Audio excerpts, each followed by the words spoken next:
Thank you so much for offering to co-produce this, and take it away. I will mute myself, and I'm going to put it on past the presenter, unless you do want me to change the slides for you. If you have any problems, then what you do is you just say pass, go. All I need to know though is let's see, I've got to find you. There we go. I think this is you. You see the past presenter. I accepted. Awesome. And then at the end, I'll ask for it back. So okay. Take it away. Over there if you like. Okay. Oh, whoops, sorry. Let's go back here. There you go. Okay. All right. So this, everybody can hear me, I'm assuming, because I'm on full screen. This law came into effect in 2016, and I'm just giving a little synopsis of why it came up. The legislation finds and declares the following: California workers without access to an employer-sponsored retirement plan need a seamless, lifelong savings system, providing them with the opportunity to build their assets and helping them attain their future financial stability through a program that offers secure and portable retirement savings. According to recent data by the University of California, Berkeley, middle-class families in California are at a significant risk of not having enough retirement income to meet even basic expenses, as nearly 50% of middle-income California workers will retire at or near poverty. The lack of sufficient retirement saving poses a significant threat to the state's already strained safety net program, and also threatens to undermine California's fiscal stability and ongoing economic recovery.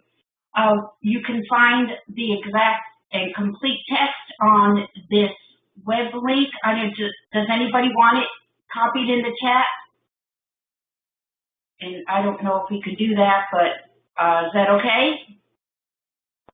Go on. Definitely do that. Absolutely, yes.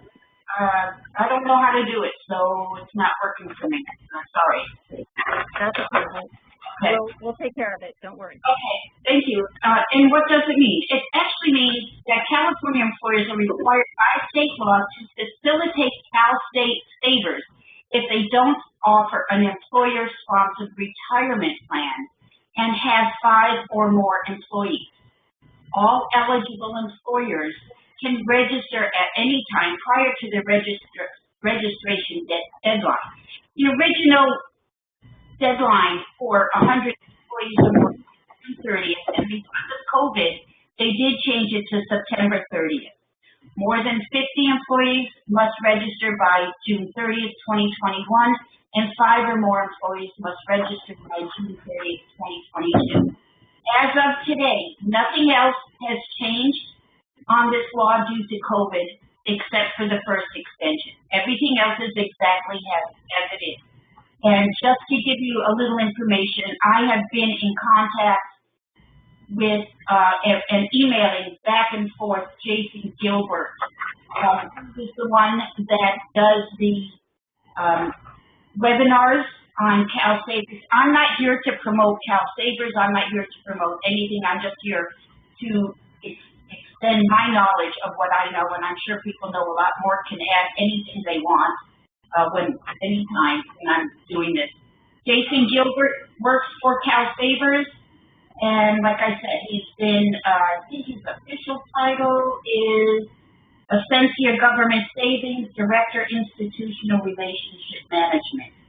So he knew I was doing this seminar or presenting this law, and just gave me some tips and things what to do. Our big question was your eligibility and compliance deadlines are based on your average employees throughout the year. This number is calculated by averaging the number of employees you report to the Employment Development Department on your previous DE9C filings. Those are the exact words. That is not the exact meaning. I put in for 2019, I cleared this up and have it in writing, that what that means is up until they will take the previous year. So what you need is the 4 quarters of 2019, take the number of employees that you sent on your DE-96 and take the average. If it's 100 or more, you must present a program by September 30th. Okay, it's not a 4 quarters, it is the year. So in 2021, they'll look at 2020. He also assured me that if anybody is having severe problems with this, they can call and they are working with people.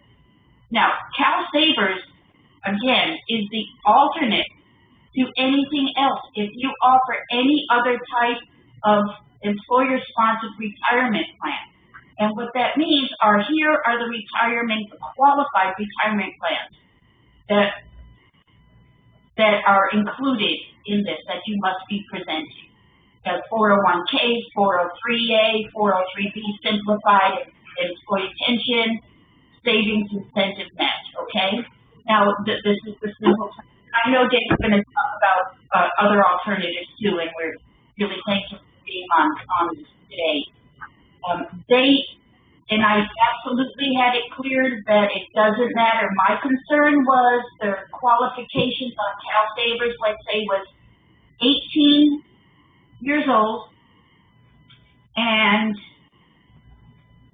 after 30 days of employment. Well, in our industry, that really messes us up in quite a bit. So David is going to be offering something else. He's going to show something else.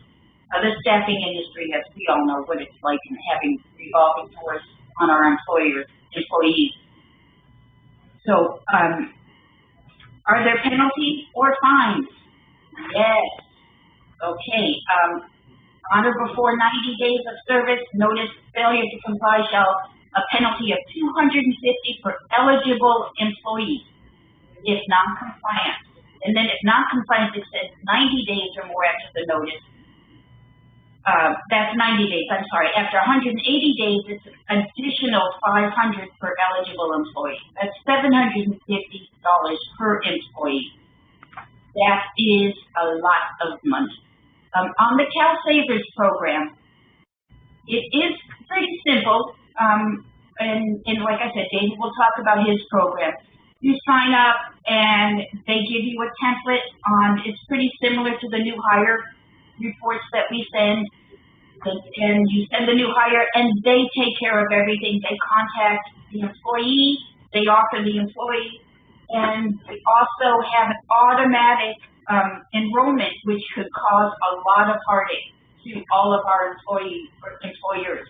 What that means is if somebody does not sign up automatically, one of your employees, they are automatically enrolled to something. And then the good thing is that they enroll people in a Roth IRA and you can get it back. But I think as our employees, they don't pay attention a lot to notices and things they get in the mail. And the only time they pay attention is when their paycheck is short. And that is going to happen. They take you 5% of your salary, of their salary.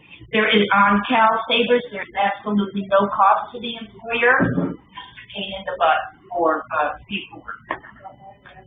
David will talk about his program. I think they said the cost is sent back to the employee somewhere about between 83 cents and 90 something cents per $100 is the cost to the employee of their annual investment.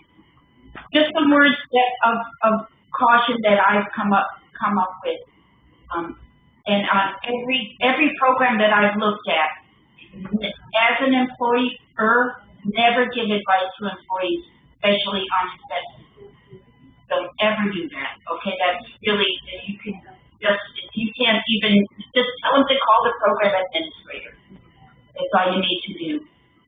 Also, even if you sign up with David or any other program and you already have one already set, go on to calsavers.com and do registration. Some of you may have been getting notices already, and those notices will stop and it'll take you off the radar.